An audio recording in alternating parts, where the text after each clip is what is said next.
Stand by for broadcast. You're listening to Inside Air, a behind-the-wire view of the Royal Air Force, its people, technology and operations. Hi, I'm Flight Lieutenant Chris Solly. Happy New Year and welcome to the first RAF Inside Air podcast of 2025. In this episode, we'll get the lowdown on the new Pan Defence Skills Framework, which aims to make career progress easier and more streamlined. The application of skills to both our people and our positions is going to define how we're employed in the future. It's going to decide which jobs we can go for and which jobs we can't. We have one system that manages our people, that has an understanding, a DNA, then a lexicon of language that we can all utilise and trust. That hasn't happened in our current HR systems, nor indeed have we put together both civilian and military HR. And they're not only building the careers profile for the next posting or for promotion, they want to build their skill profile, even to come out of the military. As usual, we'll also reheat a few stories which could have slipped under your radar over the Christmas period, and we'll be finding out who's under the hat this week with AS1 Ben Russell. What's the best thing about your job? Best thing about our job, it's quite a niche job, so we get to display in front of the public all around the world, interact with the public and basically showcase what the RAF offers. When will I be promoted? How much will I be paid? Does the job still make me happy? If you're already serving in the RAF, these career-related questions might sound familiar. Squadron Leader Peter Lisney spoke with members of the RAF Career Management Team to find out how the new Pan Defence Skills Framework could play a major role in finding the answers. Squadron Leader Vicky Radcliffe, Flight Sergeant Crystal Brown, Jason Kinghorn, welcome to Inside Air. Hello. Hello. Now, I've got to sound excited at this point because we'll see how exciting this episode is, because we're not going to be talking about the first run-to subject that you go to. Today, we're going to be talking about the Pan Defence skills aligning across programme professions. Right, I can already hear the snoring. So you need to tell me why this is an important subject. And I'll start with you, Jason. Well, you may remember, I think your biggest podcast from a couple of years ago was when Group Captain Nick Britton spoke to you about programme professions. Well, tying into that and sitting on the coattails of success, it's really an update from where we were back then to where defence is going. Pan Defence Skills Framework is that bit that was competencies that Nick was talking about. The competence-based career management, making sure that we have a better understanding of our people and an understanding of our requirements and acquirement of our positions. So what do the jobs do and what's our people capability? So Pan Defence Skills Framework has picked up that, and in the tri-service domain and in the civil service is using skills, which is in the competence area, to identify exactly what we were doing in the programme professions journey. And the difference here, though, is across the whole of the Ministry of Defence. Okay, all right. So it's going to happen. It's happening. Vicky, so there's three things on my mind whenever I'm looking at my career. One, promotion. Two, how much am I getting paid? And third one, am I happy? So what does this do to answer those 3 points? The first question regarding promotions, we're working with the Future Appraisal Review team, and we're looking at how the skills offered Pan Defence will enable personnel to get promoted in future. So doing that little bit of work at the moment, more to follow in the so coming months. So having documented skills improves my opportunity for promotion? Looking at a skill set as well as the old legacy command, leadership and management, which helps people to get promoted at the minute, and more people or line managers focus on that command, leadership and management, because that's what they think and it is what a PSB wants to see. A PSB? A promotion selection board wants to see. However, with the skill set that people bring, why can't people get promoted for their skill? And that is something we are looking into at the moment. Okay. So the knock-on effect, going on to the second point, money. What does that mean? Money. So some people may remember the Haythornthwaite review last year. It spoke about pay by skill, and the PDSF team are working with Defence Engineering to pilot skill-based pay. So they've already offered 100 odd skills and created generic roles across defence. They're now looking at phase 1 of the Haythornthwaite skill by pay, which is due to be trialled in February next year. Final point, happiness. I will say on the pay by skill, it doesn't mean that pay by skill is coming in immediately for everybody. It is a trial at this moment, and people won't see the real fruition of pay by skill until 2030. We're just not there at the moment. Okay, so I'm going to clarify my third point, which is happiness, and what I read retention when I say happiness. So I think with pan defence skills, it's the ability for a person to look at their skill set and to be in a position or job and that has a certain amount of skills attributed to it, and then to build their skills profile during their career. And they're not only building the careers profile for the next posting or for promotion, they want to build their skill profile even to come out of the military. You know, it gives the ownership of a skills profile to the individual, empowering them to build it throughout their careers. So could pan defence actually mean pan within defence, but also within the wider corporate world of defence suppliers and so forth? Same language, making sure that we have a taxonomy that is current and means something outside into industry. Having a skill nomenclature language that is something that's not just unique to the Ministry of Defence or to the Royal Air Force, but something that actually means something outside in the real world.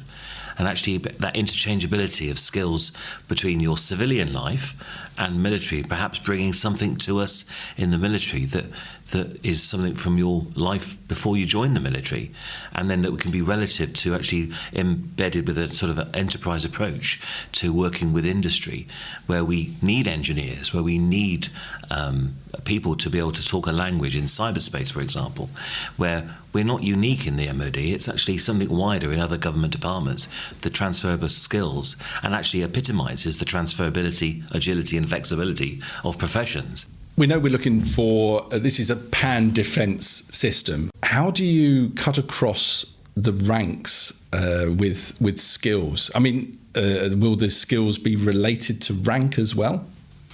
Absolutely not. It's very important to understand that a skill has an agnosticity, so it's agnostic to rank.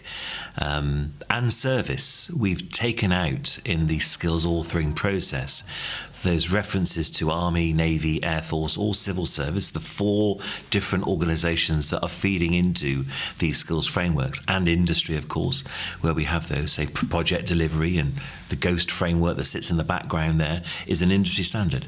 But we're making it rank agnostic so that, you know, at any level of your career, you will be able to achieve or gain those skills. And if you come in from industry, rank sometimes actually means nothing anyway. From coming into the civil service or coming into the military, you're coming at base rank. And you may have, say, for example, teaching degrees where you've taught, where your teaching skills are going to be high in the level of proficiency. So it's not that you come in at OR1 or the first rank in the service. So rank, really important, and I'm glad you've asked that question, Peter, because we've got to have an agnosticity across all the frameworks to ensure there's no predominance of a service or predominance of a rank in each of the level progressions. So we don't say, for example, a brigadier is a higher rank, indeed, but it might not have a higher level of proficiency in a certain skill area to a corporal who may be an expert or a strategist. So the important thing to remember, those skills are being built by the 4 service teams to enable us to be able to career manage by skill, and rank may be part of that journey in the career management of that individual. Indeed, it's our only currently pay structure is linked to rank, isn't it? But of course, the skills piece needs to be separate to that. And with the civil service, pay grade applies as well. Yeah, absolutely. And so therefore, we're making sure that those skills frameworks are agnostic of rank. So we end up having a fair and transparent mechanism and an understanding of those skills across all ranks, all branches, all trades, all services. I'm going to come over to you now, Flight Sergeant Crystal. So how does this affect you personally as a people ops professional? Have you looked at this and how this might impact on your career personally? So it's going to affect it in every way. The application of skills to both our people and our positions is going to define how we're employed in the future. It's going to decide which jobs we can go for and which jobs we can't. It's going to give me the opportunity as an individual within the Air Force to build a skills profile that I want to follow.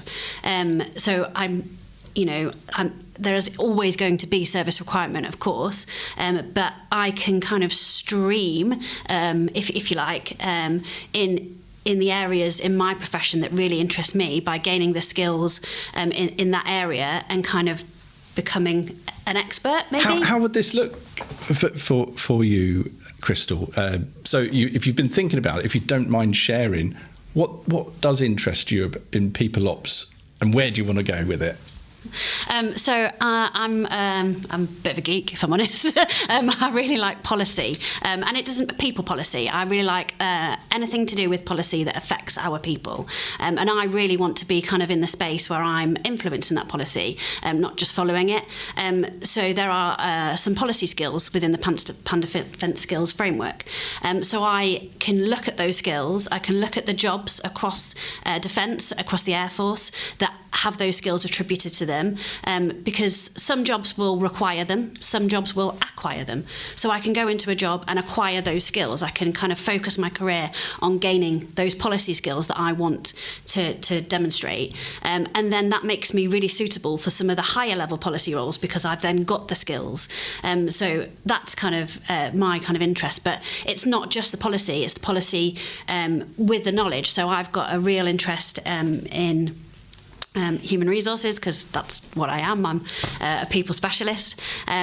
So if I've got experience and skills in human resources and experience and skills in policy, I'm then going to be putting myself in the best position possible to compete for the roles that I want that affect that policy. And have you, sorry to push the point, but have you identified roles outside of the Royal Air Force that could be of interest to you because they're about policy? No. Well, that's good. You're committed then. You're staying. But it doesn't mean she can't do that. When she does come out, she will have that skill set to build and to write onto her CV. Yeah, I remember from Air Commodore Britain when he was on. It was episode 42. If you want to listen back, came out July 2022. It's called Trades and Branches Out, Professions In. And one of the things that Air Commodore Britain talked about on that episode. By the way, I'm not that clever. I listened to it before we got together today.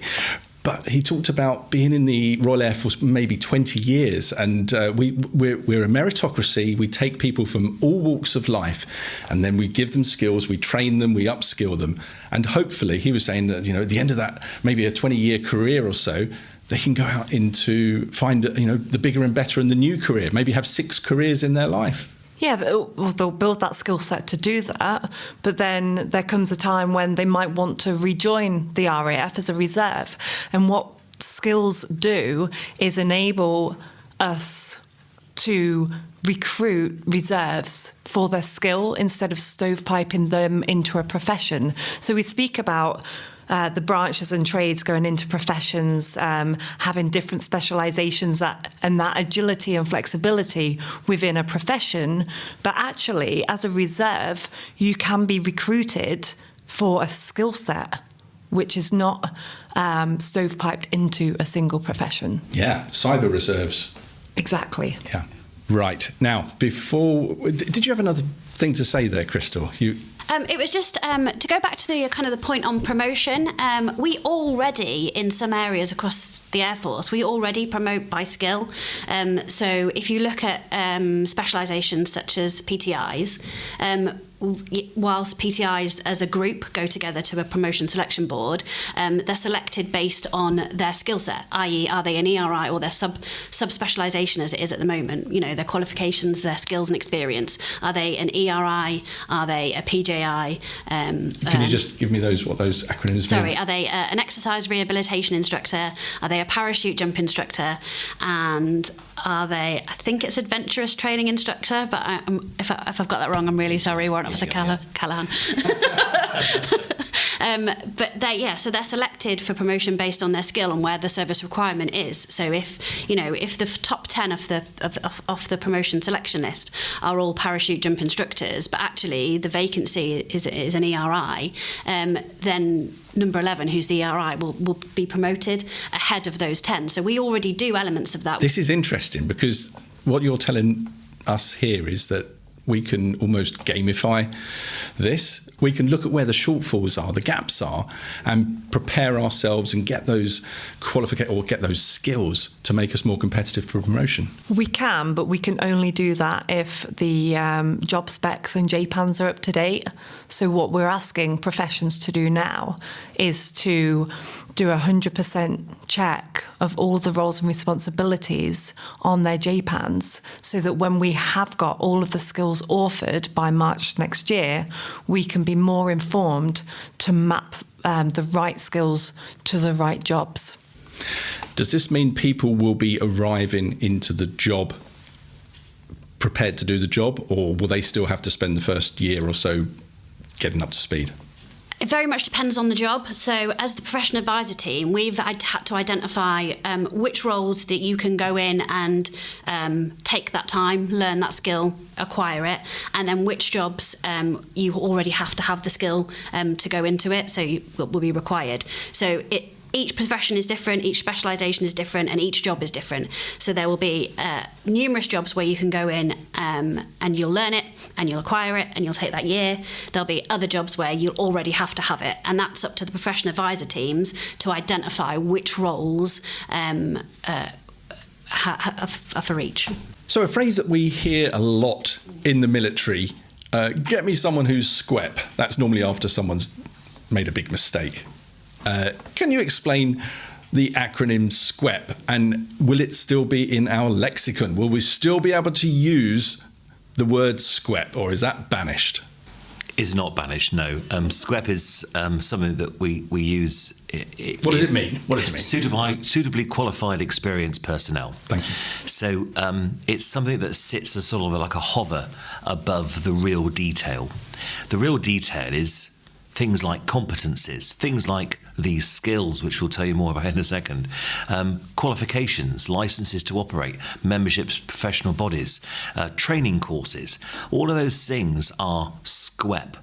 And in Pan Defence Skills Framework is very much form part of the KSEB, the knowledge, the skill application, the experience and the behaviours that are in the DNA, the 4 pillars that sit behind Pan Defence Skills.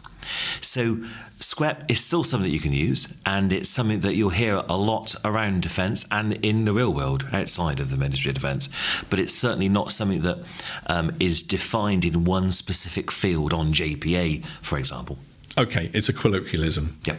Okay, fine. Now, listening to this today, it was a shame that I didn't press the record button before we got started, because there was almost a bit of an argument going on here, and it was about definitions. Isn't that the story of our lives? It was an argument over, is it a competence or is it a skill? Come on, tell us about that argument.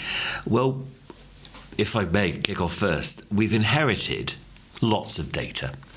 And where we are today is an accumulation. Everyone that's listening would have been in the armed forces for many years, in some cases, and they will have lots of competencies.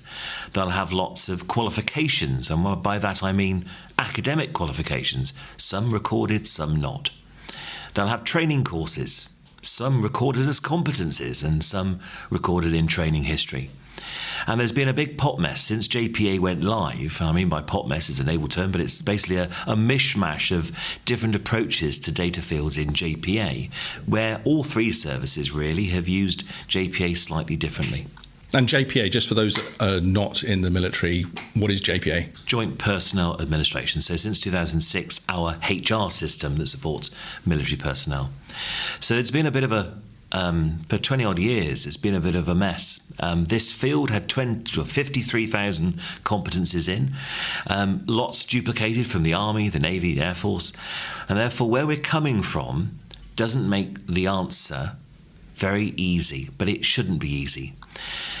What should happen is as Pan Defence Skills Framework comes in, and they'll be using the competence field, but I think that's where the word competence ends.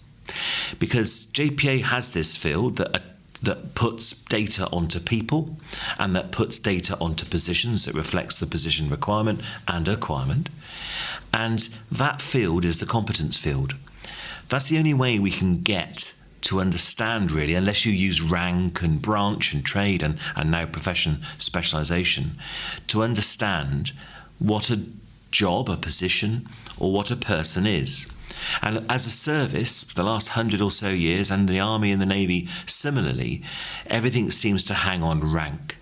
Everything hangs on your branch and your tray, your specialisation, and your cap badge, sub-branch, main trade for pay. So those fields are still very important. But what we're doing with the skills field, or the competence field that we have the skills in, is we'll have data that will have the same DNA, the same understanding. It's not just a course, it's not just a qualification. It's going to have that knowledge, skill, application, experience and behaviours. And although those four pillars will sit in the background and the levels of proficiency, up to 7 levels of proficiency, that will sit on military and civilian HR systems. So a true understanding of bringing together the HR systems as we go into 2027, when Defence HRS and My HR come together and JPA gets turned off, where we have one system that manages our people, that has an understanding, a DNA, then a lexicon of language that we can all utilise and trust. That hasn't happened in our current HR systems, nor indeed have we put together both civilian and military HR in a way that the intent is under the CDP. And the lexicon and data is going to be key to make sure that our position data and our people data in our HR system is accurate, because that's going to be informing the things we do with our people. Now, we understand also that the technology currently for our people is pretty rubbish. JPA is a rubbish system to update. It takes a long time. There's bureaucracies. There's paperwork. ECR slim changes. There's lots of abbreviations of words there that sit in the background, which I'll get asked about in a minute from you, Peter. But there's lots of bits of paper that we've got to put in to change data. We don't want this to be a hierarchical problem. It's you, the service person, and the civilian that's out there listening to this podcast, that can change your data. If you've got stuff that you can tell us about, if you've got data, and how we're going to do that is through SCIO. And the MyRAF app, which we cribbed off the Royal Navy, is always good sign to share good stuff off other services when they got some good stuff. And the Navy had an idea. And the last 5 years, we've evolved the SCIO journey in MyRAF so that now you, the service person, can go into your profile. As Krista was saying earlier, look at the jobs around you, look at where you could go in your career, but also look at your own profile and check its accuracy and tell us more about that. That system of engagement is SCIO for us, and get that information right. And that's the first stage. And Vicky mentioned about making sure that the JPANs are right. Again, making sure we've got a simple process to update positions with skill data is part of my work, to ensure that we have the technology and the systems of processes so that we can update our HR. So with the skills side of things, it's in my mind, you can sit an exam, you can become qualified. And let's say you're qualified to change a component on an aircraft. But when you've done that changing of that component 100 times, you've then got the wisdom tick. How do you bring in or quantify wisdom? Because that comes from the application of knowledge plus experience? So that's exactly what the KSEB does. So each skill will have a differing levels of KSEB. It could be, I think it's usually a minimum of 4 up to 7. Anything from awareness, foundation, junior practitioner, all the way up to strategist. Exactly like you said, that kind of qualification thing. So if you think about it as learning to drive. Once you've passed your driving test, that you are now qualified to drive. Does that mean that you are a skilled driver? Any insurance company is going to say no, and that's why you're paying thousands of pounds for insurance. However, once you've been driven under different weather conditions, once you've driven under different types of vehicles, once you've different, not just types, but different sizes, once you've got a certain number of driving hours, then you can say, well, actually, you now have the experience to drive. You're not just qualified, you've got the experience to do a bit more. And actually, if we want to say that actually you're an expert, it's not just the fact that you can drive, it's that you can then teach people to drive. It's that you can coach other drivers. It's that you can look at the policy and see, is it fit for purpose? Does it work? No, we can change it. So those are the differing levels. It's not just about being competent and qualified to do the job. It's having the experience that you've built over time through different roles, through different experience, through different things, to say that you are truly skilled in that role or area. Thank you. That's a really good explanation. Okay, so going forward now with promotion selection boards, how much weighting will be given to the skills versus experience and what's seen in a narrative? Do you know the answer to that question? So we don't know the answer to that at the moment. We are working with the future appraisal review team to look at how we can bring pan-defence skills into future appraisals, not only looking at command, leadership and management, but also a person's skill set. Where we are at the moment with Pan Defence Skills Framework, the three of us have spent the last 9 months working through skills authoring. I'll unpick the authoring, if you don't mind. That's SMEs from the single services and the civil service and other government departments coming together and going through all of the skills that we need to operate the Ministry of Defence, and authoring them so that we have that, as Crystal was aligning to a moment ago, levels of proficiency, knowledge, skill application, experience, underpinned by competencies and qualifications and stuff like that. But we're at the authoring stage now. The first 370 skills were placed into JPA last month. The next 400 go in on Thursday this week. And then we'll end up with about 900, we think, about skills that we operate the Ministry of Defence around. And those skill areas were things like project delivery, command, we talked about earlier, combat, artificial intelligence, ground handling, are just a plethora of the ones that we're looking at now. And each one of those skill areas will then have skills underneath them with the levels of proficiency. So we're just at that stage now of creating the skills. Now, once we've created that mass of skills in our HR systems, a simultaneous work, as Vicky was alluding, through things like the Future Appraisal Review and the promotion boarding here at Air Command, are looking at what does that mean? What's next? Because at the moment, nobody's got those skills. No position has been annotated with the data yet. There's been a few that have just gone early doors, cyber being one of them. It looks like skills are going to be really important, or at least documenting that you've acquired these skills. If you identify that you need a particular skill to do a job that you would like to do, how do you go about acquiring those skills? So each profession will have a skills framework document which lists all of the skills and their proficiency levels that are relevant to their professions and the roles within their professions. They will be linked in the AP 3376 Vol 2 and the AP 3393 Vol 2, easy for you to say. And they'll be linked in there, so anybody wishing to get more information about those skills can go to those frameworks. If they can't see those skills at first glance, they should speak to their profession advisor team. So it's something we need to be aware of if we're interested in developing our career and perhaps having, new careers outside of the military later down the road. We should really be paying attention to this. And I think, Peter, if a position, if there are jobs out there that people are working in, give skills, that's certainly one way, the acquiring of skills. Training, again, is the second way that we can attain skills, certainly at the lower end of the level. But then people declaring their skills. That's really important. Going into the HR system, for our case, a SKIO, that then will update their personal profile and telling us more about themselves will be so important here. Okay, so I'm going to ask you a couple of questions. First one is, what are the tricky questions you get from the senior leadership team about what you are doing now? So the air ranks. I've been on this journey for 20 odd years at Air, and most of them said, why has it taken this long to get to a competence-based organisation?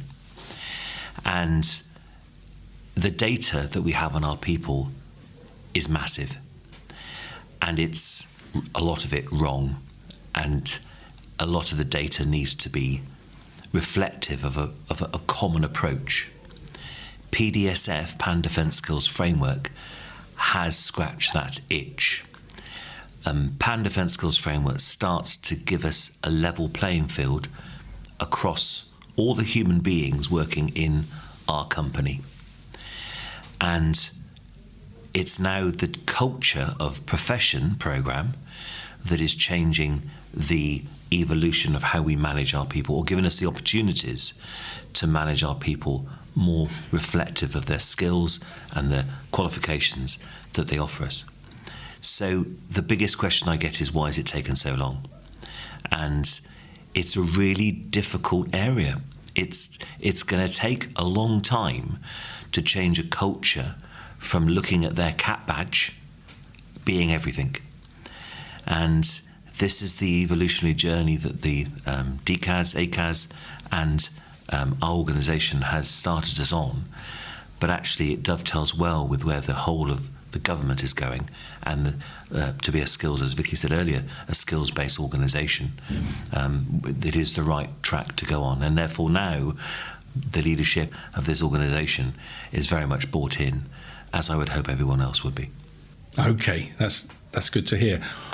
Let's turn to the other end of the spectrum. What are the tricky questions you get from the men and women of the Royal Air Force who are out there on the ground doing the job day in, day out? What are they asking you that's awkward? How does it affect my pay? Will it affect my pay?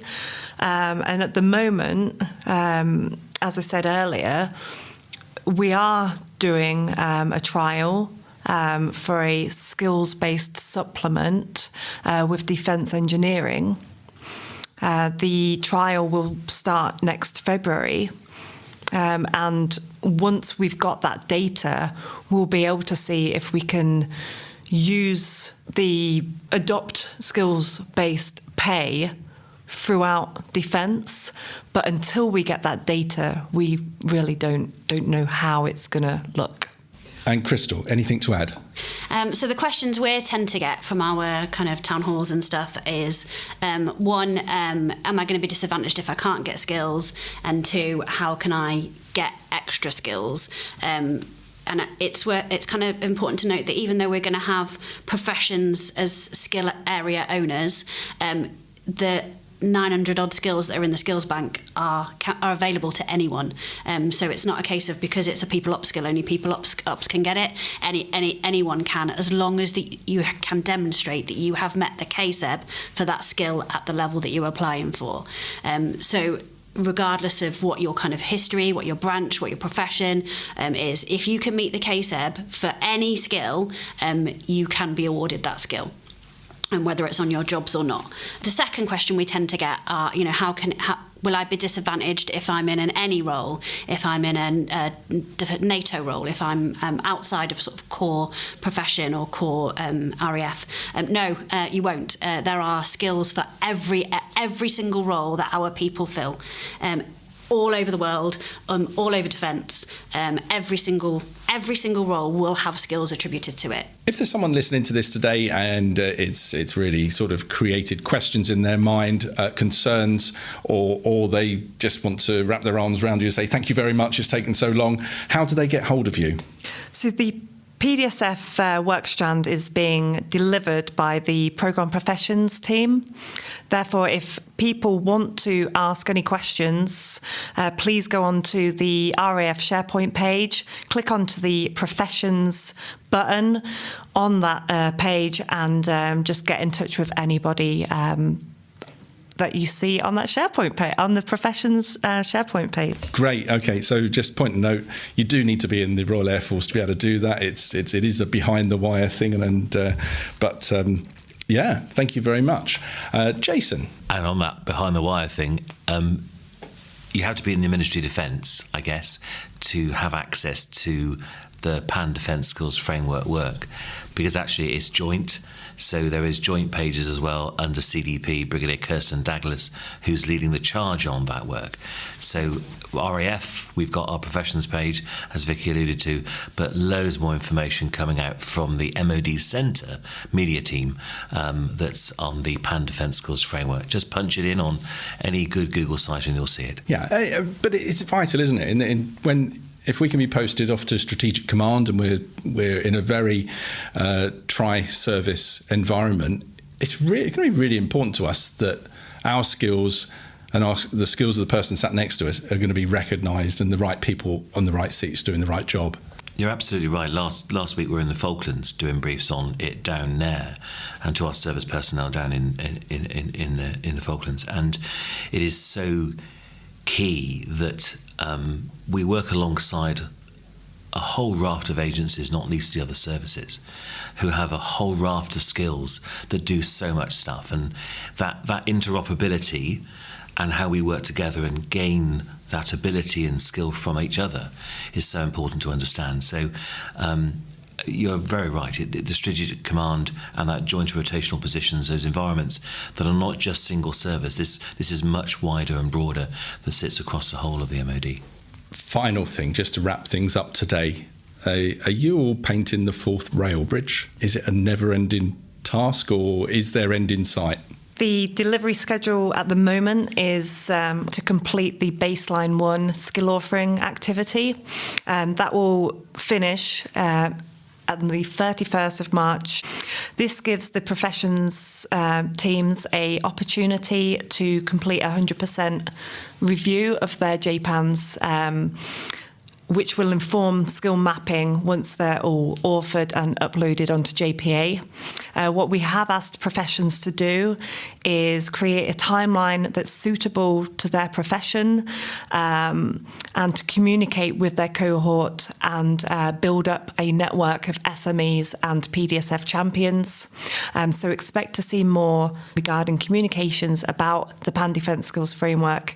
One more important date that we're working to is that all people and positions will be mapped with skills by the end of 2025. Jason? Your 4th rail bridge analogy is appropriate because it will always need painting. And therefore, whenever we've mapped and whatever dates we have in our programme or Defence has in its programme, the data's only accurate at that moment.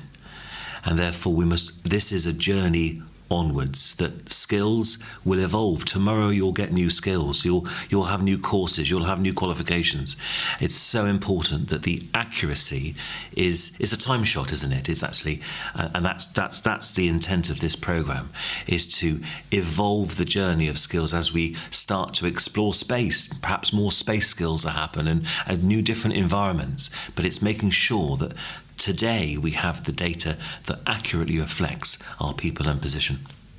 Flight Sergeant Crystal Brown, Jason Kinghorn, Squadron Leader Vicky Radcliffe, thank you very much for telling us about this programme. Thank you for being on Inside Air. Thank you. Thank you. Thank you.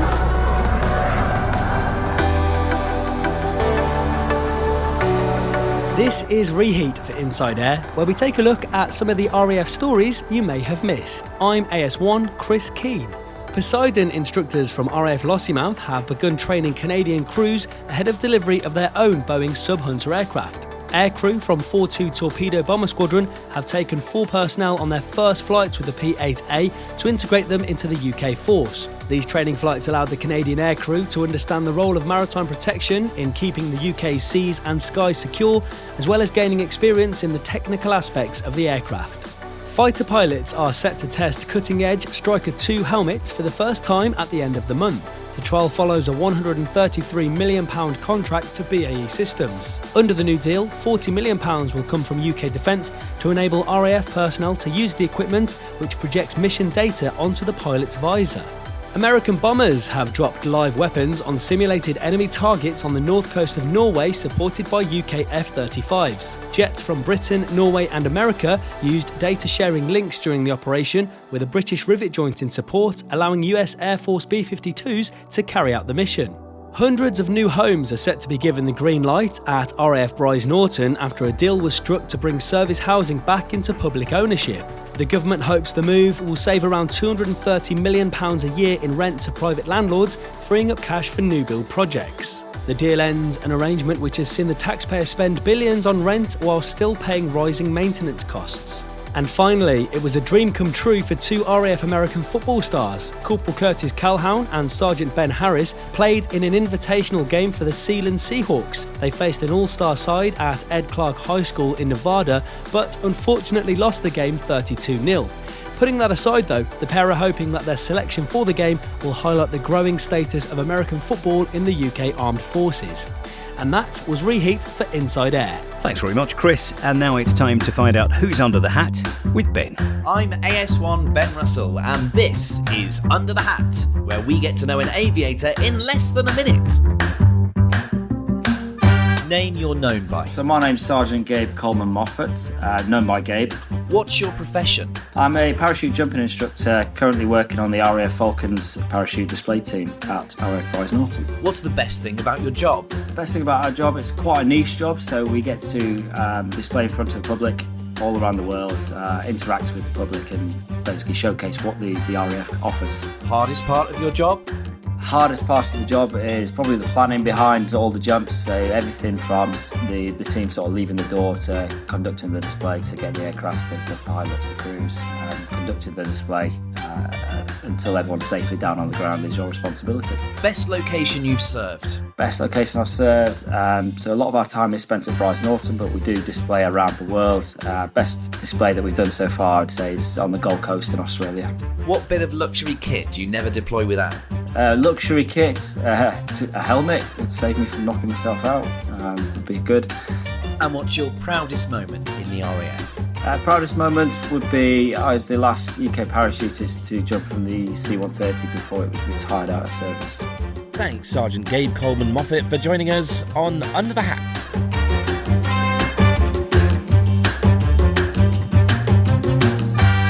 That's it for the first episode of Inside Air for 2025. Keep tuning in, give us a review, subscribe on your favourite podcast app, and join us again soon. You've been listening to Inside Air, a behind-the-wire view of the Royal Air Force, its people, technology and operations. If you're serving in the RAF and have a story for us, please speak to your unit media and communications officer. Inside Air is written and produced for the Royal Air Force by RAF Media Reserves.